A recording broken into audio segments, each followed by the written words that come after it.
一個題目咧，係絕對係非常之有意義，而且咧一方面係一個有關作家嘅香港故仔，而呢個作家咧係一個特別嘅作家，即係話咧佢根本係佢嚟香港之前已經係一個著名嘅中國現代派嘅一個關鍵嘅人物。尤其佢喺1930年代喺上海參與上海嘅最知名嘅現代雜誌嘅編輯，係中國現代派詩人裏邊嘅一個舉足輕重嘅人物。咁然後佢喺上海時期亦都曾經參與創辦另一份好著名嘅詩刊叫《新詩》月刊。咁但係後來因為戰火嘅關係就停咗。咁然後停咗之後咧，咁之後輾轉咧就嚟香港喎。咁或者話首先去引解下我而家以下要講嘅故仔咧，可以由佢嘅一首詩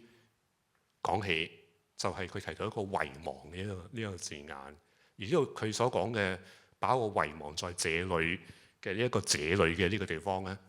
就係香港啦。咁戴望舒呢一個頭先提過咧，係一個著名嘅上海嘅現代派詩人。佢1938年咧喺上海嚟香港，然後佢係喺香港參與咗好多唔同嘅文學活動，而且係參與去籌辦好多推動好多係香港嘅抗戰文藝嘅工作嘅。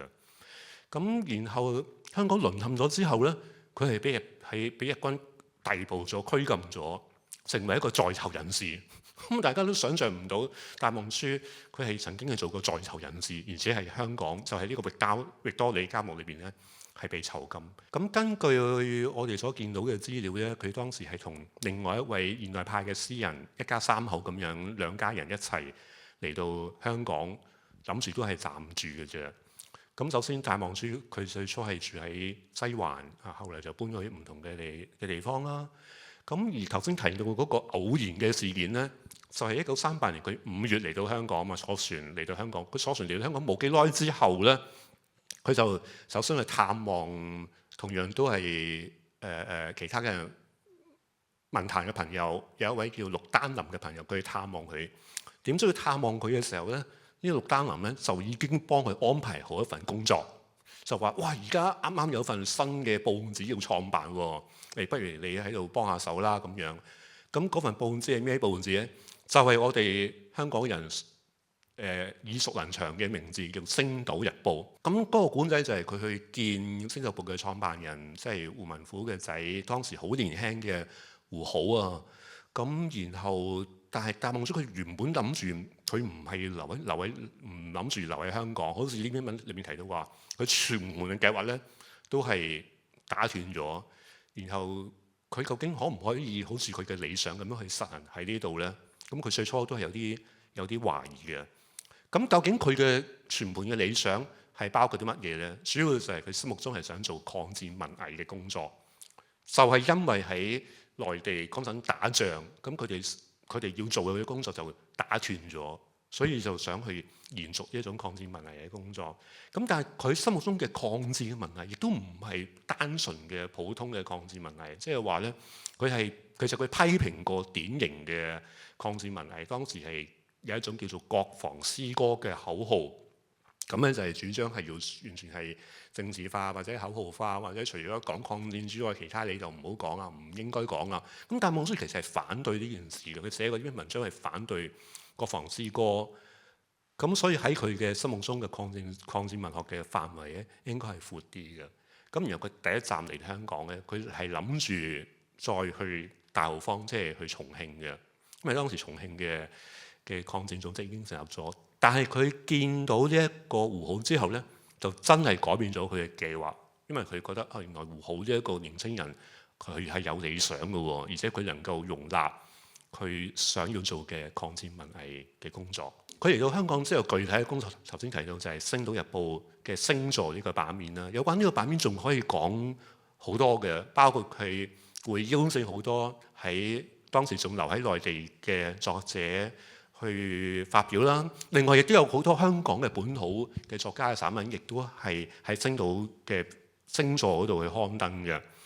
咁呢一個星座呢個版面呢，我哋過去聽我哋嘅前輩去介紹呢，就係一個副刊嘅版面。但係你再仔細啲去研究嘅話咧，其實星座呢個版面佢裏邊仲有可以細分做一啲唔同嘅欄目㗎。咁最主要當然係星座啦。除咗星座之外呢，中間呢有一個叫做十日新思嘅版面嘅。另外左邊呢，仲有一個叫做係學生園地嘅版面嘅。雖然大家睇得唔係好清楚個木刻版畫，但係佢係寫住學生園地4個字嘅。咁跟住好不幸地咧，到1942年，即係後來香港就真係淪陷咗啦，俾日軍係控制咗之後咧，42年嘅春天咧，咁戴望舒就俾日軍拘禁咗啊。咁然後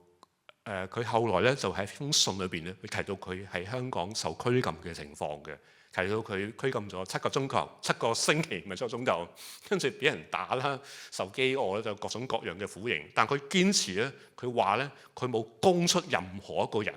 但乜嘢為之冇供出任何一個人呢？佢喺封信裏邊冇提到。但後來咧，我哋透過盧偉源老師嘅研究同埋訪問咧，就係裏邊有一個係端木蕻良嘅回憶咧，就提到話望舒被傳信敵至黑名單於側，要被相迎。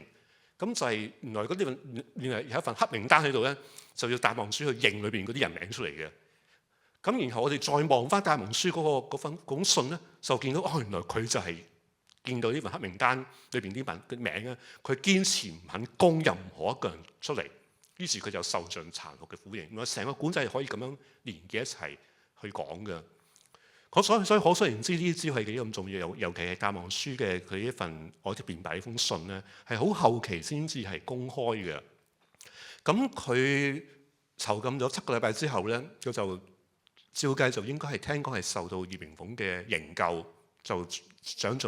用盡一切方法咧，就將佢救翻出嚟。咁另外一個原因，佢點解7星期之後日軍又會放走佢咁順攤咧？咁樣啊？點解唔問多佢？問佢耐啲咧，就係應該係要利用葉明鳳同埋戴望舒兩個人嘅聲望咧，去逼佢哋去參加喺東京舉行嘅大東亞文學者大會，作為兩個香港嘅代表。但係好彩佢哋兩位咧，最後都係冇去到嘅。但報紙上面已經登出咗佢哋會去嘅消息。咁所以後來咧，佢哋就被指證為漢奸嘅。咁呢個後話。咁中間仲有佢喺抗戰時期，喺淪陷時期其他嘅工作我就略過啦。因為要講更加重要嘅事情咧，就係香港重光咗之後咧，咁戴望舒就俾人檢舉啦，話佢係漢奸咁樣。咁佢針對呢件事咧，佢就寫咗封信去解釋嘅，就係頭先提到嗰封信。佢後邊仲有更加詳細嘅解釋嘅，包括佢嘅解釋就係佢拒絕咗敵人嘅文學者大會，但係已經登出咗啲信息。但係佢能夠做到嘅嘢咧，就只能係咁樣。仲包括當時日軍仲利用佢嘅名去逼佢去做徵文比賽嘅評判之類啦。咁所以呢啲都係成為佢後來所謂成為漢奸嘅一啲嘅罪證嚟嘅。咁呢個就係後來喺去到1999年咧，先至正式公開嘅戴望舒嘅辯白嘅書信，就發表喺內地嘅一份刊物叫《收穫》上面嘅。咁之前我哋都係唔知有佢嘅呢個辯白信，但係喺盧偉源老師嘅文章入邊咧，有略咁樣提過嘅。咁無論點都好，我哋透過啲資料咧，係能夠見到原來當時嘅香港作家其實我哋唔能夠咁簡單就話佢係因為咁樣傳故之下咧，就係成為漢奸，仲有更加複雜嘅判斷咁樣嚇。咁另外我哋仲可以參考陳君寶日記裏邊咧，亦都記載咗好多日治時期戴望舒啊、葉明鳳啊、陳君寶啊，佢哋當時嘅活動咧，好多時候都係身不由己嘅。好似陳君寶日記裏邊提到咧，佢哋本來係唔想去嘅，但係葉明鳳又再寫上嚟催佢去。點解咧？即係佢本來唔想去啦，但係葉明鳳打電話嚟話：喂，已經排好晒位㗎喎，如果你唔嚟唔掂㗎喎咁樣。咁所以可以見到其實佢所以嗰班人佢哋係身不由己啊！你諗下個位已經排好晒，你個呢個位係俾你嘅，但係你唔嚟，你個位咪空咗咯。咁跟住啲日軍咪會揾你麻煩嘅。咁所以佢哋係逼不得已唔去唔得。但係你去咗，後來啲人咪話你係漢奸咯。咁所以其實佢哋當時啲人係有好多呢一種身不由己嘅情況嘅。最後一個 topic 就快完㗎啦，就係戴望舒佢喺淪陷前，咁佢究竟自己又寫過啲乜嘢咧？仲要包括咗好多詩作，亦都發表咗有部分係當時發表，亦都有部分咧係戰後先至發表嘅。咁其中2首經典嘅詩歌咧，就係我只係講2首嘅，就係《獄中題壁》，同埋仲有一首咧就係《我用殘損的手掌》，都係直接去描寫佢作為喺香港嘅一個在囚人士咧，佢點樣面對呢一個獄中嘅生活嘅？佢諗住自己係死緊㗎啦。咁喺《獄中題壁》裏邊會提到裏邊嘅狀況嘅。佢都係想像自己係會死，但係佢唔係用一個好悲觀或者係好傷心嘅角度，而係去想像將來佢哋死咗之後咧，跟住啲人勝利，香港終有一日咧係會重光嘅。咁啲人再翻嚟嘅時候咧，將佢哋啲死咗嘅人嘅骨咧掘翻出嚟，去想像終有一日咧香港係會重光。所以佢呢個獄中題壁其實係好難得，佢就喺一個獄中嘅黑暗嘅狀態裏邊咧，佢想像終有一日香港係會和平嘅，然後其他去離開咗香港嘅人咧係會翻嚟香港掘翻佢哋啲骨出嚟。最後一首咧就係我用殘損的手掌，亦都係一個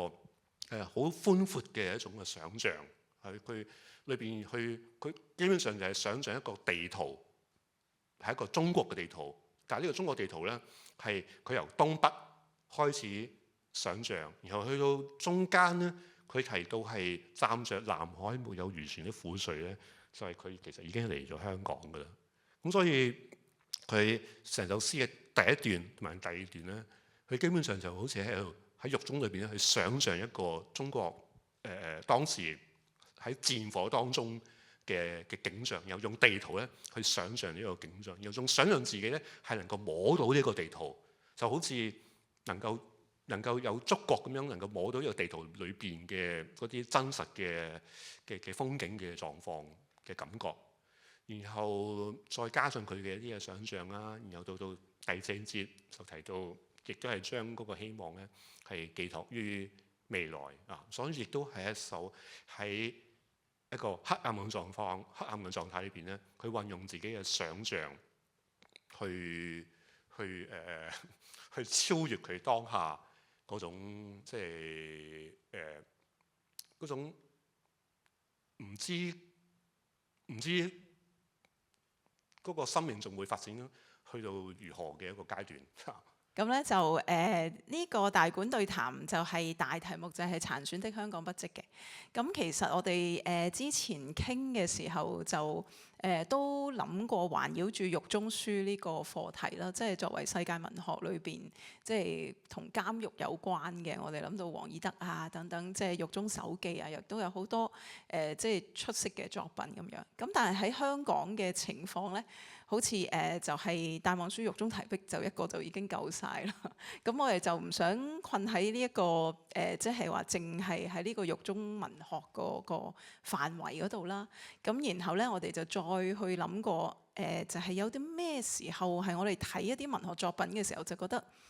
如果唔係中環，如果唔係中西區，我就睇唔明啦，或者呢個作品係無以成立嘅，即係話佢嘅背景係中環好重要嘅咧咁樣。咁所以咧就想講《陳君寶日記》同埋《葉靈鳳日記》，但係其實時間關係，我應該只係講到《陳君寶日記》。咁所以咧就係一個未必大家都好認識啦，或者亦都冇戴望舒咁可歌可泣咁樣，即係嗰個故事就係為咗拓展一個文學星途，一個文學星座，然後身陷囹圄，然後受刑。睇《陳君寶日記》咧係一本首先我哋嗰陣時好似20年前，即係啱啱出，我記得嗰陣時係啱啱出版嘅時候，已經話賣斷咗啊！但係嗰陣時係唔明㗎，即係覺得唔好睇啦，亦都點解要睇一個港大馮平山圖書館館長嘅每日記佢去咗開會啊，做啲乜嘢嘅日記咧咁樣？咁但係睇完之後，即係而家過咗好多年之後啦，我最近睇嘅時候，我發覺佢係有一種俾我哋重新去諗下乜嘢係一種文藝界或者文化界嘅中環價值。冇呢啲咁樣喺度開會啊，同唔同人聯繫啊，周圍去奔走啊等等嘅人咧，其實就冇辦法可以守護到一啲好重要嘅所謂即係戰時扣留咗喺日本嘅即係111箱珍貴嘅圖書啦，又或者喺佢嘅好朋友頭先志德都講到嘅葉靈鳳同埋戴望舒咧，即係佢哋即係之間嗰個生存狀況咧，其實都同即係陳君寶嘅成個網絡會有關嘅。咁所以咧就我今日咧就先講咗即係呢個文學先啦嚇，即係個開場白都係咁講先啦，就係頭先我問嘅一個問題，有冇一啲作品咧係唔喺中環就無以成立嘅咧？咁樣文學裏邊咧一出現咗中環或者中西區咧，我覺得就會都係有幾樣嘢嘅嚇，即係話譬如一種好強烈嘅歷史感啦嚇，即係三部曲式嘅施叔青嘅《他名叫蝴蝶》啊嚇，一個東莞俾人擄走嘅妓女嘅黃德雲嘅發跡史咁樣嚇，咁胭脂扣啦嚇，咁啊就即係塘西嘅故事啦咁樣嚇，董啟章嘅地圖集啦嚇，即係一個維多利亞城一個香港嘅原點咁樣嘅即係一個想像。咁呢種嘅歷史感啦，或者係有一啲好回憶感啦，咁樣就係即係一個好似消解回憶咁嘅永盛街興衰史啦，或者係陳炳超前嗰排我好中意嘅一個即係劇場作品啦，《鐵行里》裏邊講鐵行呢個即係旅行嘅機構嚇，咁同埋佢自己喺中環鐵行里裏邊成長，同埋即係去望向世界嘅嗰個聯繫啦。有時會有啲異域感啦。如果大家睇過張愛玲《第一爐香》《第二爐香》裏邊好多混種啊，即係所謂難聽啲講即係混血兒啦嚇嘅嗰啲嘅故事啦咁樣，咁即係華洋雜處嘅香港啦，又或者係也斯嘅後殖民食物與愛情裏邊嘅，即係一種第三空間，即係 Edward Sawyer 所講嘅，即係話唔係客觀嗰個真實空間。第一空間唔係一個好有象徵嘅第二空間，而係我自己將佢應用咗做第二啲嘢。咁後殖民食物與愛情講蘭桂坊一帶嘅嗰啲酒吧啊，同埋即係裏邊嘅好多文化人匯聚嘅時候，點樣透過食物去面對一個回歸後嘅香港啊咁。咁另外仲有一種即係成個中心啦，譬如話陳浩基嘅1367裏邊嘅6個。即係呢個推理故事裏邊，其中有一個好重要，即係往往中環都有啲重要嘅，譬如話放炸彈嘅場面啊，或者係呢個逃走嘅罪犯嘅要行過嘅地方，其實佢都係想做一種就係啲罪案喺你眼底下發生，但係你冇人知道即係預防咁樣。咁但係我想問嘅就係。頭先講到啦，就係話呢啲中環好多種嘅想像，香港嘅起源嚇一個 hub 嚇一個即係經濟、金融、政治嘅中心之外，其實佢都係一個有人喺度生活嘅地方，即係好似陳炳超個鐵行里咁樣，其實有人喺度住㗎嚇，有人甚至乎即係我而家講緊嘅陳君寶日記裏邊嚇，即係佢每日喺度返工啦，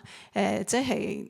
同文人匯水嘅一個地方，即係一個客觀嘅第一空間嘅中環係點樣嘅咧？咁樣咁就係呢本陳君寶日記啦，全集有7冊啦嚇，葉靈鳳日記都有3大厚嘅冊啦咁樣。咁葉靈鳳日記其實就係佢開頭寫到，即係佢開始嘅時候，早期係住香港嗰邊嘅，咁嗰個都好精彩嘅。如果大家睇即係上冊嘅時候，就係小思老師嘅注釋係好精彩嘅。咁因為佢講到葉靈鳳就係喺即係嗰啲戰火頻仍嘅時候咧，一年搬咗3次屋。咁點解要搬咧？就係因為佢講過就話，因為我要睇到水。我要睇到海域，咁就唔係我哋而家要睇海景嗰種啦，而係佢要睇到戰艦咁樣。咁而葉靈鳳自己都有畫圖好叻㗎啦，咁佢畫咗好多戰艦。咁其實後來就根據盧偉聯教授小思嘅推斷，就係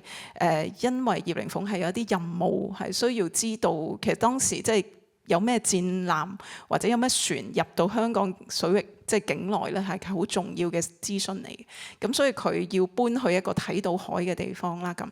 咁陳君寶日記咧就冇咁刺激嘅，或者係冇咁葉靈鳳咁生活化啦。葉靈鳳有好多即係後嚟講買書啊、食嘢啊，即係等等嘅屋企人啊咁樣。咁但係陳君寶日記咧，你可以睇成係一個。即係而家我哋講大學裏邊大家最唔想做嘅就係行政啦咁樣嚇，即係佢係一個做行政嘅日記啦咁。陳君寶我就係話佢嘅公務係非常之繁忙嘅，咁佢嘅活動範圍就係喺即係中區嘅各個名校啊嚇，或者係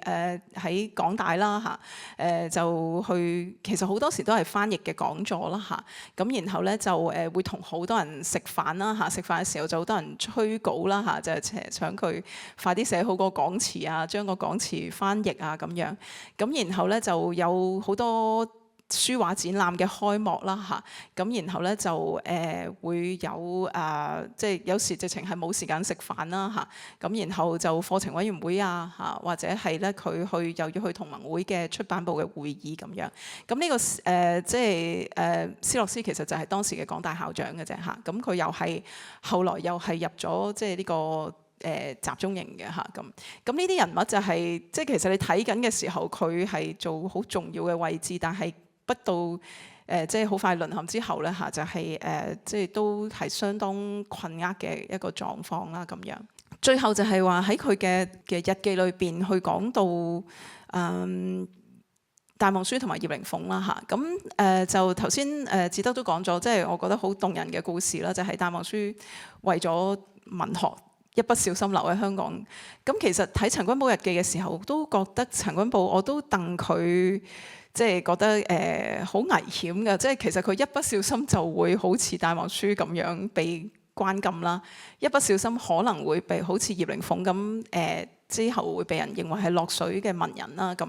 點解咧？因為其實佢都好擦身而過嘅嗰啲經歷，包括42年7月4號土曜日，即係呢個星期六嘅時候，佢就話。去上晝去圖書館，咁頭先志德你都講過啦，春天釋放咗出嚟，咁所以即係隔咗一排噶啦咁樣，咁就不久戴望舒來訪，他是被釋出來了，但不知所犯何罪。他說我的名字也在裏頭。咁呢個就係我講嘅好危險啦，就係話其實戴望舒嘅即係個。喺獄中嘅時候已經聽到有人講咗陳君寶個名㗎啦，咁樣。咁而我哋都知道，即係嗰個好重要嘅嗰個護書嘅事件啦嚇，就係話嗰111箱扣押，即係停咗喺香港，本來要運去美國嘅書，其實個寄件人就係陳君寶，收件人就係華盛頓嘅胡適咁樣。咁所以喺日本人嘅眼中，或者喺任何人嘅眼中，都可以認為你係運送啲文物出國嘅一個叛國嘅罪啦咁。咁而就另外啦嚇，就係42年另一個就係話上葉靈鳳與望舒到館來訪，望舒念念不忘念書，他真是有點書呆子嘅性格。說他思想左傾係風貌不相及。咁其實好多即係陳君寶去記錄戴望舒嘅片段咧，其實都非常之克制嘅。我自己覺得就嗰個嘅小心翼翼啦，其實都可以見到嚇，因為喺佢嘅日記裏邊，有時佢一個即係你會捉你還是唔捉你咧，好似係一啲好突然嘅事件嚟嘅啫。譬如話呢個佢啱啱去淪陷嘅時候，就有日兵已經去佢哋屋企啦。咁佢就話佢哋見到我書台上邊有好多佛學嘅書，所以就冇事，咁就走咗咁樣嚇。咁究竟係唔係真係咁咧？咁就其實好多時都有呢一種嘅，其實葉靈鳳都講過，就係話佢唔知適當時候又有一啲日文嘅書或者講咗啲日文，咁所以就冇事啦咁樣嚇。咁所以陳君寶其實係同佢嘅命運係會同呢一啲朋友，即係好危險嘅朋友咧，係好相似嘅。咁然後就譬如話即係43年啦嚇，午後訪葉靈鳳，望書也在，大家均感到呢個即係糧食缺乏嚇，就係希望圖書館早日呢個開放。其實講緊就係精神嘅糧食嘅缺乏啦咁樣。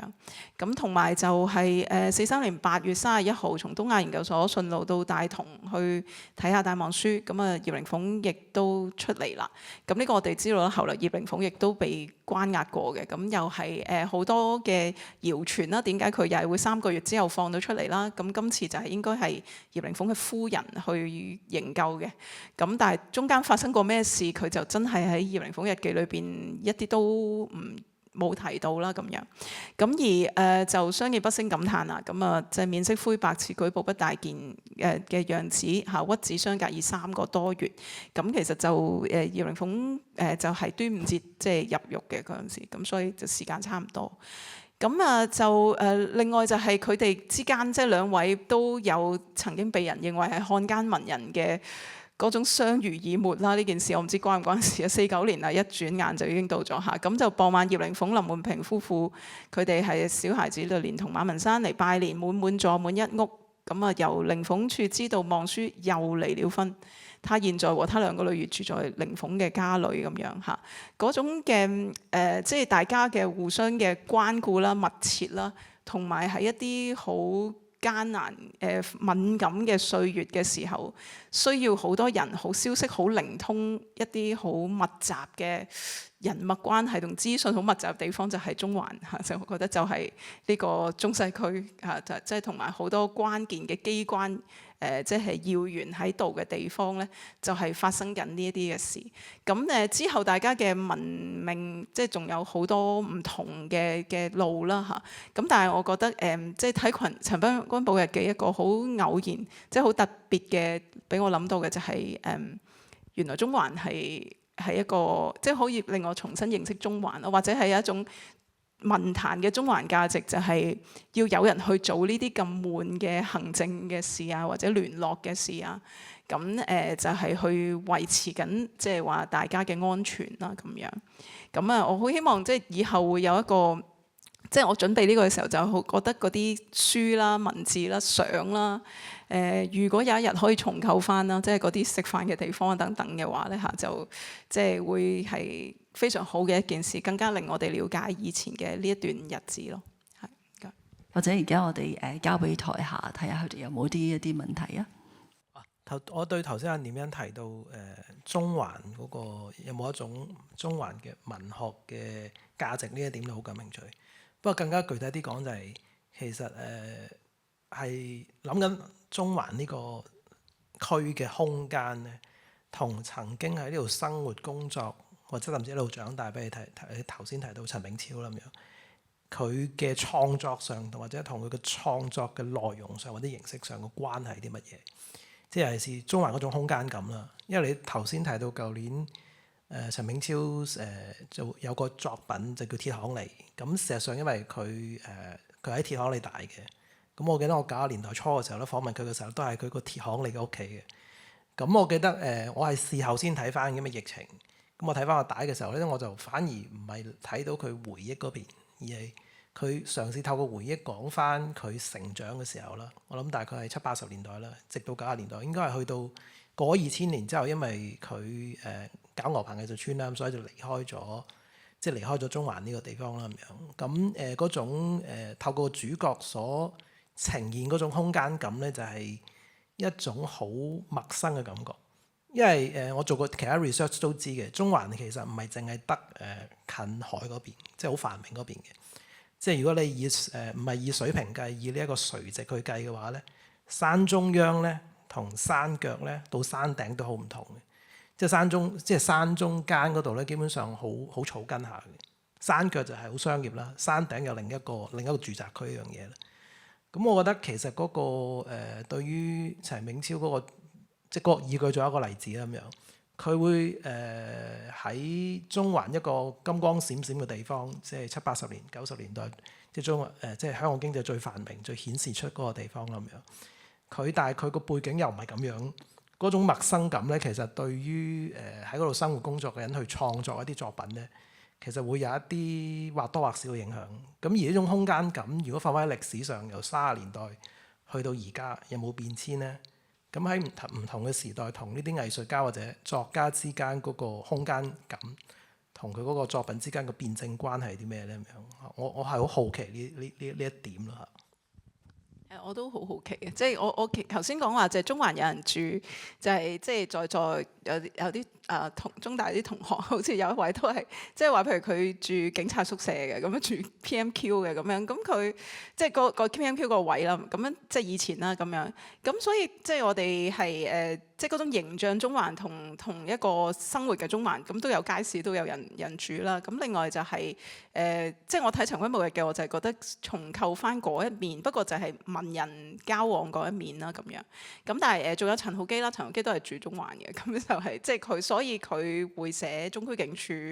嗰啲嘅故事，佢會好熟啦咁樣，同埋即係嗰啲同推理好有關係嗰啲細節啊、地理上嘅細節，佢會1367嗰度係會做得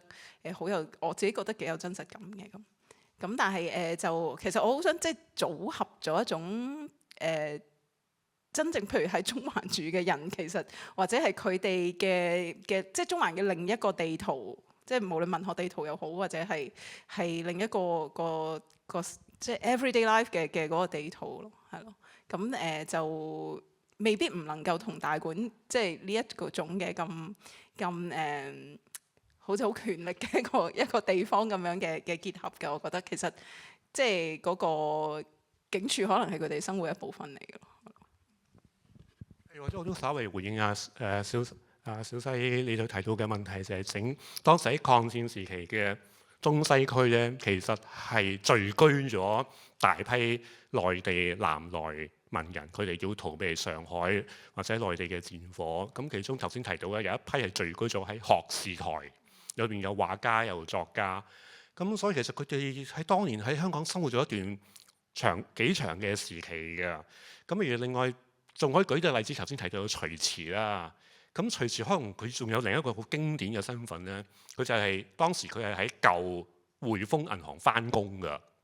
而且咧唔係淨係佢一個翻工，仲有另外佢嘅好朋友一齊，係好巧合地咧，3位好朋友咧係同時喺匯豐銀行翻工，不過喺唔同嘅樓層。咁啊徐遲，另外仲有一位詩人叫袁水柏，仲有一位都係上海嚟嘅文人叫做馮奕代。佢哋一齊喺舊匯豐銀行翻工，咁然後佢哋放工之後就一齊去中環附近嘅咖啡廳嗰度咧、咖啡館嗰度咧去飲咖啡、談文藝。咁喺徐遲嘅嗰本回憶錄咧，《我的文學生涯》咧，或者佢有另外一本叫《網絲上的小魚》咧，有記載大量佢當年喺香港留低嘅足印，佢點樣去同啲朋友仔去唔同嘅，當時仲有好幾間茶室嘅咖啡館，佢有記載啊，角仔茶室，有一間叫角仔茶室，唔知喺中環邊度，佢成日去飲咖啡嘅。有提到佢哋去行書店咧，仲有一次佢喺書店撞到佢翻工，好似朝頭早咧，佢就撞到阿葉榮鳳喺書店裏邊，然後仲問阿葉榮鳳：你可唔可以介紹一啲馬克思嘅左翼嘅書俾我去刨下咁樣？咁葉榮鳳就好快咁就介紹你刨呢本咁樣。於是徐遲就帶埋嗰本書咧，就翻去舊咁，因為朝頭早嚟噶嘛，佢就帶埋本書咧就翻工㗎。直頭喺辦公時間咧，佢就喺度刨本馬克思主義喎，好似唔使做嘢咁樣喎。佢本裏邊有提到嘅，佢刨咗成個上晝，就係喺佢個辦公台度去刨本馬克思嘅，咁啊好搞笑嘅。咁佢刨完之後，佢好興奮，就同阿袁水柏講，袁水柏跟住就寫一首詩俾佢。咁所以其實當時佢哋嗰個中西區嘅生活咧，嗰班文人係其實都好精彩嘅，只不過冇乜太多後來嘅整理。咁除咗呢一班內地南來嘅文人之外咧，仲有一批本地嘅文人嘅。咁嗰班本地文人其實佢哋對於中西區有更加詳細嘅描述，因為嗰班南來文人咧，佢哋對香港係有啲排斥嘅，所以覺得呢度都係啲殖民地，唔係咁中意，就唔會好開心咁樣去寫嘅。咁但係有另一班本土嘅朋友仔咧，佢會寫得更加詳細嘅。咁呢個係後話啦，可能係另一個故仔，係可以再講。